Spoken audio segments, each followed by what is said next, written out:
Баршаңызға жалынды сәлем достар. Бүгін сіздерге 2022 жылғы «Звук волшебства» атты сериалын қысқаша айтып беретін боламын. Әрине лайк пен подписаться кнопкаларын басуды ұмытпаңыздар. Ал біз көпке созбай осымен бастаймыз.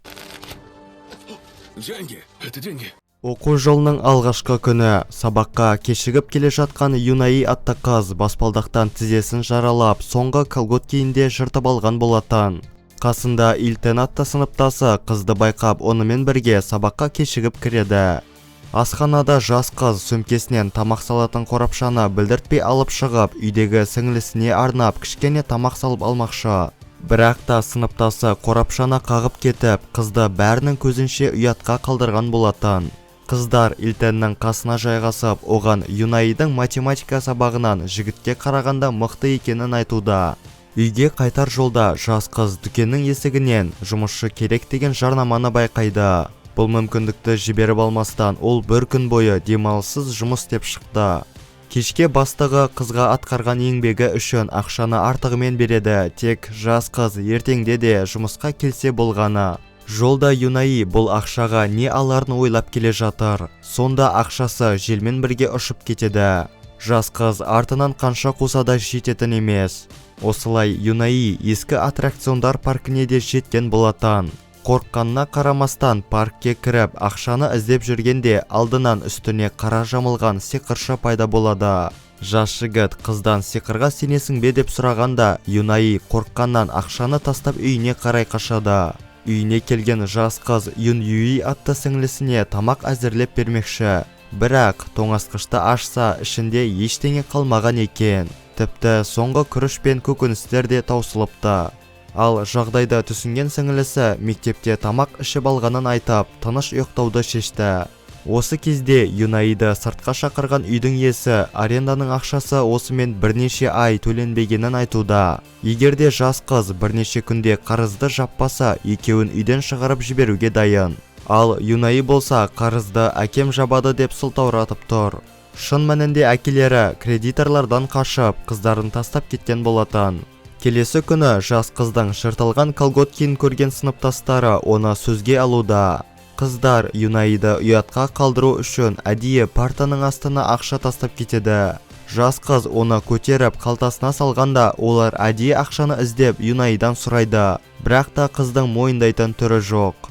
Түнде Юнаи кезінде әкесі сыйлаған жаңа жылдық шарға қарап отыр. Кішкентайында әкелері оған болашақта осындай үйде тұрамыз деп уәде берген болатын. Ұйықтап кеткен жас қыз түсінде қалай сол үйге тап болғанын көреді. Үйдің ішінде барлық отбасы мүшелері жүр және жаңа жылды тойлап бір-біріне сыйлықтар таратуда. Бірақ түсінде анасын көргенде қыз оянып кетеді.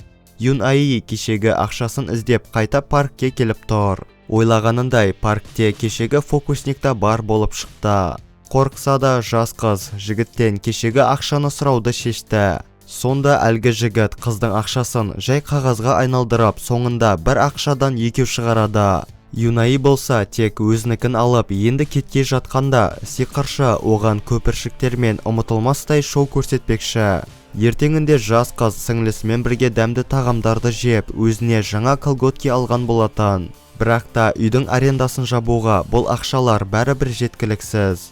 Мектепте Юнаи сыныптасы Ильтенмен бірге ортақ тіл табысып, ғылым мен сиқырлар жайлы сөйлесуде. Кезекті жұмыс күннен кейін бастығы қызға жарамды тағамдар толы пакет береді.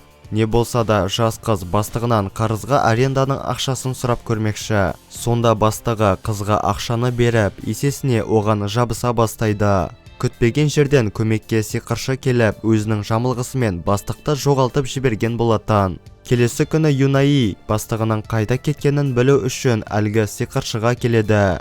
Сөйтсе сиқыршы да оның қайда кеткенін білмейді екен.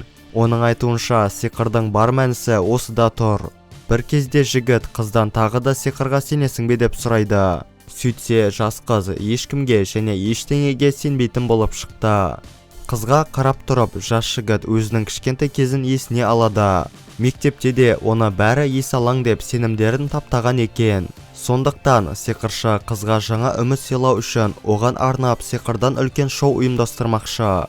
Мектептің қасында отырған Юнаи кешегі шоу түс болды ма әлде шынайы ма ажырата алмай отыр. Мектепте Ильтеннің қоқыс жәшігіне математика кітабын қалай тастағанын көрген жас қыз біраз уақыттан соң өзі алып шығады. Үйіне қайтар жолда Юнаи дүкенге соғып, бастығы бар ма тексеруді шешті. Бірақ өкінішке орай әлі жоқ екен. Жас қыз паркке келгенімен сиқыршы да жоқ болып шықты. Енді оны іздеу үшін Юнаи сиқыршының үйіне кіреді. Ғимараттың іші ескіріп кеткен, тек ең қызығы ғимаратта сөйлейтін папугай бар. Сиқыршыны таппаған соң жас қыз парктен шығып үйіне қайтпақшы. Бірақ сол жерде видео түсіріп жүрген сыныптастары оны байқап қалған болатын. Жас қыз үйіне келсе, сиқыршы да артында тұр. Енді оны сіңлісіне таныстыруда. Көпке созбай жас қыз оның кетуін өтінеді. Бірақ күтпеген жерден қыздың әкесін іздеген кредиторлар да келіп қалады. Олар Юнаидің әкесін әлі күнге дейін іздеп жүр. Бір кезде қызды жас жігіт олардан арашалай бастайды. Оның қарызын жабу үшін сиқыршы ақшадан салют жасаған болатын. Бірақ та кредиторлар ақшаны дұрыстап қараса, бәрі өтірік болып шықты. Осы үшін жігіттер сиқыршыны соққыға жығып, қызды біраз уақытқа жайына қалдырады. Жас жігіт қызға сиқыр үйрету үшін оны өзінің үйіне шақыруда. Бірақ та Юнаи бұл ұсынысқа мүлдем қарсы және өміріне енді араласпауын өтінеді. Жас жігіт қызға келіскенімен оған соңғы рет естен кетпестей шоу көрсетуді шешті. Ертеңінде қыздар тағы да паркке барып, бұл жолы бүкіл қала танитын сиқыршыны видеоға түсіріп алмақшы екен. Үйіне кірген қыздар оның жеке заттарына рұқсатсыз тиісуде. Осы кезде пайда болған сиқыршыға олардың бұл әрекеттері ұнамаса керек. Сонда жас жігіт оларға өнерін көрсету үшін үшкір қылышты алып шығады. Бұл сиқыр қауіпті болғанымен бәрі сәтті өткен болатын. Тек кетерден алдын жас жігіт оларға Юнаиді күтіп отырғанын айтады. Ал бұл сөздер өсекші қыздар үшін нағыз жаңалық. Ильтен қызды үйіне шығарып салмақшы. Жас жігіт оған кездесуге ұсыныс жасағанымен Юнаиға бұл жалған сияқты көрінді. Өйткені оның ойынша бай жігіттің кедей қызға ғашық болуы мүмкін емес. Таңертең өсекші қыздар Юнаи мен сиқыршы жайлы әңгімені бүкіл мектепке таратып жүр. Жас жігіт сырттай бұның өтірік екенін білсе де, іштей Юнаиды қатты қызғанып, оның артынан аңдып көрмекші. Мектептегі өсектен кейін жас қыз сиқыршыға келген болатын. Сиқыршы қызды ұнатып қалған екен және онымен көбірек уақыт өткізгісі келеді. Қыз да өзі секілді мықты айлакер және сиқыршы болуы үшін жас жігіт оған өзінің бар білімін үйретуге дайын. Оның ойынша бұл Юнаи үшін үйдегі қиындықтарды шешуге үлкен мүмкіндік. Олардың әңгімесін естіп тұрған Ильтен қызғаныштан соңына дейін тыңдамай кетіп қалған болатын. Сиқыршы өзінің алдамайтынын дәлелдеу үшін қызға оның анасына жіберген барлық жазбаларын көрсетуде.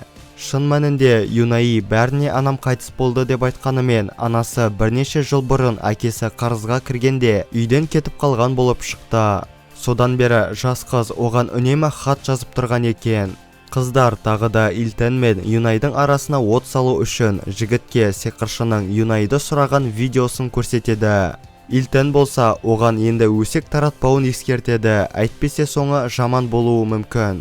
Осыдан кейін Юнаимен кезіккен жас жігіт қызға емтиханнан құлауды ұсынады, ал есесіне қызға қомақты ақша беруге дайын.